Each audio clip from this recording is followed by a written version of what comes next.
Hello and welcome back to the Natty Project, brought to you by your host, Jared Moore. Today, I really want to use this time today to wrap up, sort of review the last 10 weeks, 9 weeks, however many episodes it's been, and jump into really the main things that I've taken away from my fitness journey. So, while we've been going through this practicum, which has been a phenomenal experience for me, each episode we've been pushing to release better information with more knowledge, more studies, more research that we did, and push that out to everybody who listens to this. And each week we were pushing forward and looking to put out the best product for 15 to 20 minutes of one specific topic. And I know we talked a little bit about both, mine and Kate's journeys along the way and things that we picked up, but I really want to use the time today to kind of just talk about my journey in particular, what got me started, things that I found helpful, things that I found that don't work, the research behind those, and really a couple key takeaways and things that you can use if you're just getting started or not. Things that I still do to this day, regardless of how far I am into my journey. So just to kind of get started, when I was about 14, I started working out 5-6 times a week, whether it was sport-specific training, weightlifting, with, an older teammate or anything like that. Whatever I was doing, it was about 6 days a week. Monday through Friday, we're typically at the high school. We did team lifts for baseball and team workouts, and then sometimes twice a day, more often than not twice a day actually. I think it was Tuesday, Thursday, Saturday. I was doing sport-specific training or small group training for baseball at my academy. 16, 17, all the way through high school. When I got to 16, 17-ish, I started taking lifting much more seriously. And I sort of tailored away from the baseball-specific training, which in the long run didn't help my career. It ended up causing me to need surgery because of the baseball throwing motion. And it happens. The labrum tear is an unfortunate injury that's very common. But before I tore that when I was 19 or 20, I had already started lifting, like somebody who goes to the gym every day and not like an athlete anymore. So I wasn't doing mobility training as much as I should have. I wasn't doing lateral movements as much as I should have. I was more so just going for, physique. And so from there, it kind of took off. My workouts became all physique based. So got to college, tore my labrum. That ended my baseball career, and I really needed some sort of competitive nature, something to feed my competitive nature, and it seemed like I could get that out of the gym. I found a bodybuilding coach, and I knew he would push me as far as he could push me, and still to this day he is. We're going strong. I think we're on, year 2, year 3 of working together. Competition number 3 is coming up for men's physique, and we're just really enjoying the ride. But my fitness journey started from being an athlete, which I think is really common, and then it shifted into the gym, which took over because I needed to replace that competitive edge. And, I think along the way I learned a lot of things about how the body works, ways that you can, I don't want to say speed up the process, but do it in a more correct way. Rather than doing it some way else. I'll jump into that a little bit. Before you get started, which things I wish I knew I had done earlier, or things I wish I knew of, and then things I wish I had done earlier. Your macros, your proteins, your fats, and your carbs, I was not familiar with those when I started. I was kind of just eating whatever mom made, and whenever I was hungry, I would just reach for whatever I saw, and that kind of prolonged my progress in that present time, because we've explained how important macros are, but my body wasn't nourished enough to do what I was asking it to do. It couldn't put on muscle with what I was giving it. It couldn't cut down in size. I mean, I was about 185 pounds of, I'm 5'8". I was about 185 pounds of, like, fluffy. I mean, there was no muscle, there was no nothing. So that, in my mind, is like the number one thing that I wish I would have known before I kind of got started in this journey. I feel like that held me back for a good chunk of it. I don't really think I got the macros part of it down until about maybe 19, 20. So like 4 or 5 years of real training, and about 2-3 years of being focused in the gym. The second thing that I wish, I was familiar with, and I think some people, regardless of how far into your fitness journey you can use this information, is that don't listen to everything you see on social media is my first point. It's specific to the person. Some people, if you do your research, give really, really good advice. But some people on social media are fake, and it's just a personality that they're putting on display. The workouts might not be what they're actually doing. They might not be eating the pictures that they're showing you. They might be taking some form of steroids. They might be doing a lot of things without telling you. So I would recommend doing your research. But where I was going with that more so is people on social media will tend to say, oh, overtraining isn't a real thing.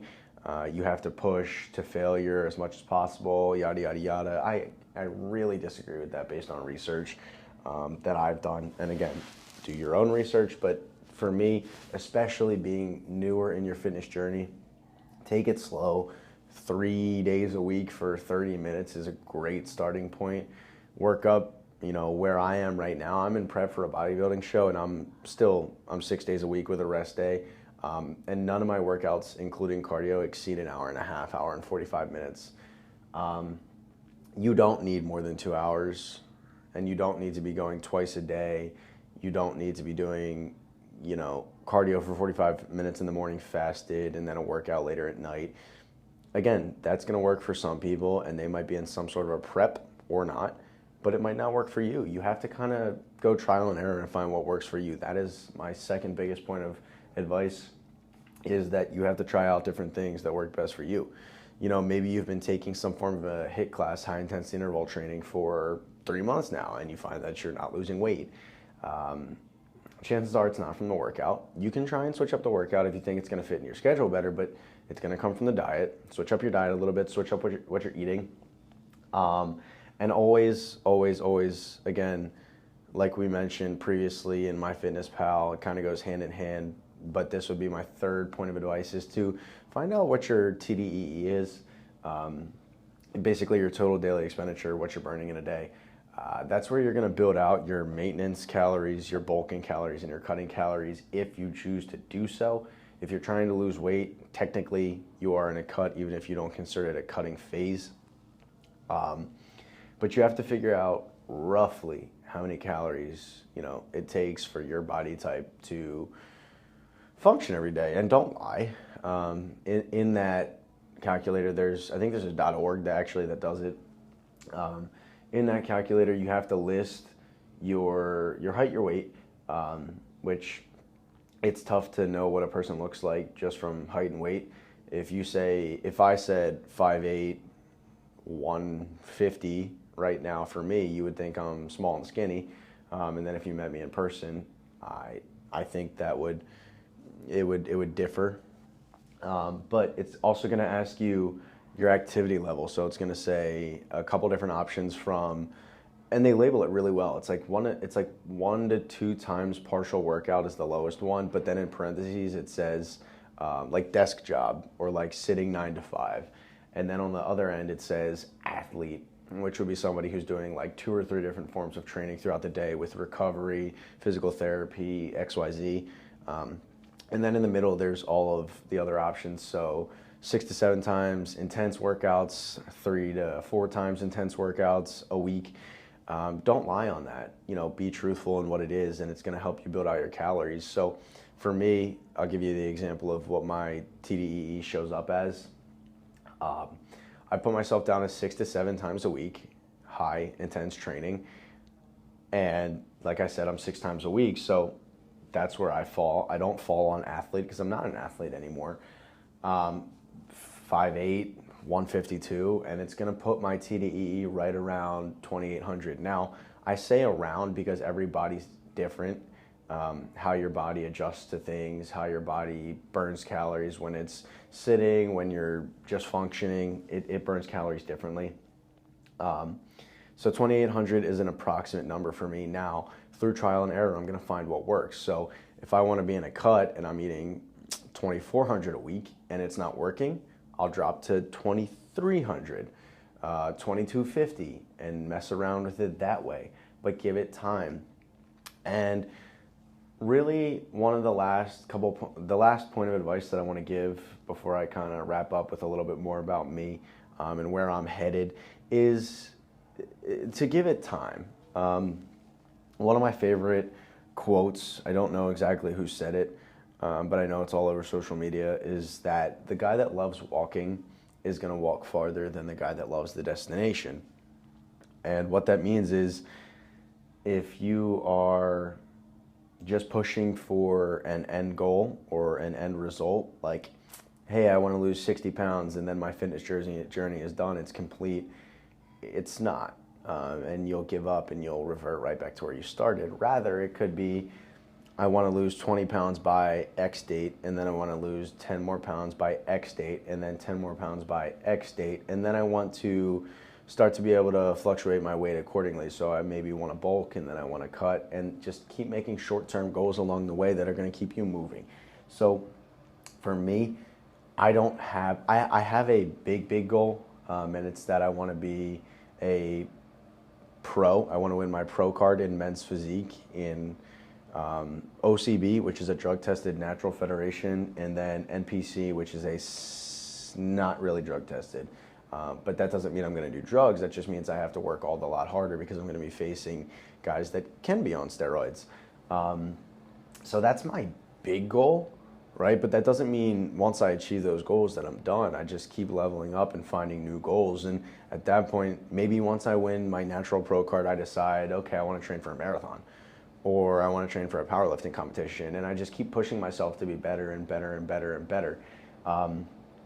But give it time. Things take time. It took me, I want to say I have it down to a pretty good science right now in terms of macros, that I know the exact gram serving of just about any food ever, and serving sizes, what they look like. I could probably be within 150 calories if I were to not weigh anything for a whole day, just based off my knowledge. So that took me 3 different preps, or 2.5, I guess, and multiple years to figure that out and figure out what training plan worked for me. So those are my key takeaways for you guys to just kind of take in, use what you want, lose what you don't want. And where I'll kind of end up is just, a little bit of where I'm going and just one particular fitness journey. I am currently 5 or 6 weeks into my 3rd bodybuilding prep, which we talked about in a previous episode. You can go back and listen to what a prep entails. So I'm about 8 weeks out from my 3rd show, and I love the sport. I love everything that it entails in season and out of season. So, yes, I have the end date in mind of when these shows are and what foods I'm going to eat afterwards, but I really do enjoy sticking to the same couple foods, watching my body change, seeing the scale move, although that's not end all be all, seeing my body physically change over time. In 6 weeks, my abs are back because I'm in a cut, and I love watching that happen, and I love pushing myself and having people around me push me to see truly what I have in the tank. I have such a good support system of people in the gym, and my girlfriend and my family and my close friends that really they won't let me settle. And those are the people that I picked for myself. They continue to force me to level up every single day because they know what I'm capable of, and it's truly exciting to watch myself go through what I feel is the best prep yet and potentially bring the best package to stage. Like I said, going back on my goals, where I look to be in the next 5 years, I'm looking to win some sort of pro card. Because to me, winning your pro card in a bodybuilding federation is more than just a medal, and it's more than just, walking out of there saying you won first place. To me, it's an award for your discipline and your patience, because it takes so much time and it takes so much energy and effort and structure and discipline, just like a lot of other things, but it's something that you can't buy.